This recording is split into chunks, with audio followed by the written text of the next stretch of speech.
ভুয়ো খবর ছড়ানোর প্রতিবাদ জানিয়ে ধর্মনগর থানায় মামলা। গোটা ঘটনায় ধর্মনগরে চাঞ্চল্য বিরাজ করছে।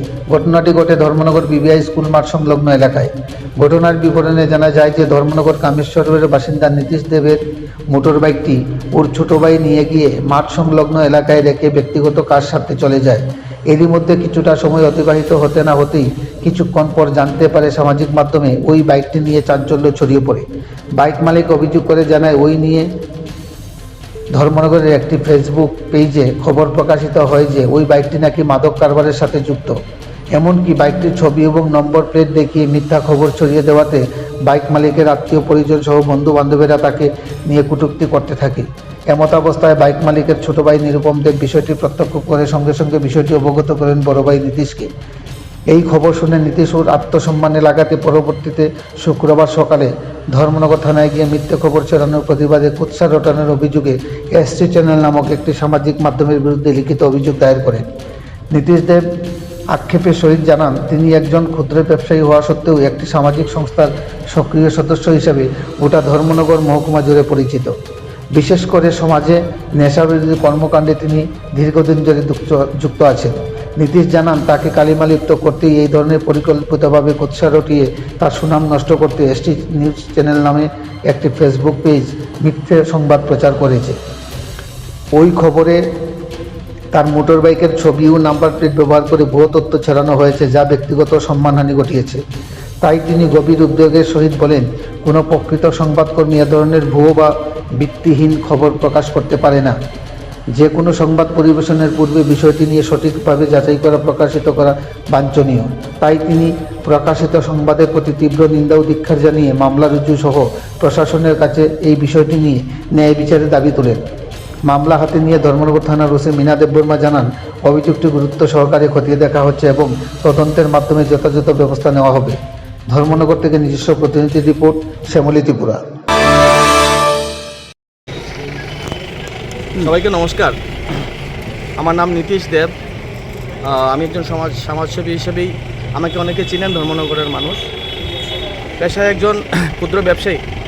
ধর্মনগরের কামেশ্বর আমার বাড়ি।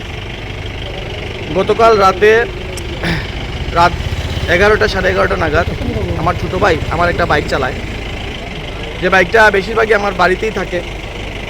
খুব সম্ভবত 1-1.5 ঘন্টার জন্য ছোটো ভাই এই বাইকটাকে নিয়ে রাত্রেবেলা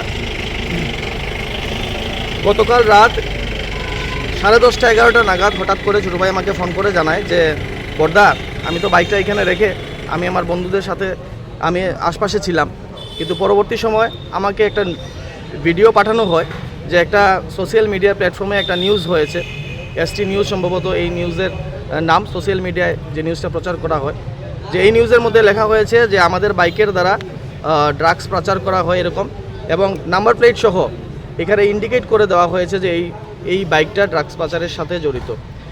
দেখুন, সবাই আমাকে, ধর্মনগরের মানুষ বিশেষ করে আমাকে জানে, আমি বিগত বহু বছর থেকে এইসবের এগেনস্টে লড়াই করছি। এই বিষয়টাতে আমাকে জড়িত করা, আমার বাইকটাকে জড়িত করা কোনো রকমের তথ্য প্রমাণ ছাড়া আমি গভীর নিন্দা জানাই। যদি একজন প্রপার সাংবাদিক এই সমস্ত কাজ কখনো করতে পারে না। আজকে আমি ধর্মনগর পুলিশ প্রশাসনের কাছে এসেছি। আমি এই বিষয়টার যদি সমাধান না হয় তাহলে আমি এখানে মামলা করব। আমি শুনেছি এই পেজটা যে চালায় ওনার নাম উর্মি সম্ভবত। তো আমি যদি আমার যে মানহানিটা হয়েছে, যে সম্মানহানিটা হয়েছে, তার প্রতিবাদে বা তার এগেনস্টে আমি যদি সঠিক বিচার না পাই, তাহলে আমি আজকে পুলিশ প্রশাসনের কাছে বিষয়টাকে তুলব এবং আমার মানহানির জবাব চাইব, যে কোনো রকম তথ্য প্রমাণ ছাড়া এরকম নিউজ কিভাবে করা যায়। একটা বাইকের রাস্তায় পেলেই এই বাইকের এগেনস্টে কি এইভাবে নিউজ করা যায়, এইভাবে ইন্ডিকেট করা যায় নাম্বার প্লেট সহ, এটা আমি ওদের কাছে ওটা উত্তর চাইব এবং অবশ্যই উত্তরটা আমাকে দিতে হবে। অসংখ্য ধন্যবাদ। আপনি কি আজকে মামলা করবেন না? লিখিত মামলা করবেন? হ্যাঁ, আজকে লিখিত মামলা করব। আমি নামটা কি বললেন? আমার নাম সম্ভবত আমি শুনেছি উর্মি নাম। আমি উর্মি কর, সম্ভবত উর্মি কর এরকম। আর যে পেজে করা হয়েছে এসটি নিউজ সোশ্যাল মিডিয়ায় আমি দেখেছি এসটি এরকম একটা লেখা আছে।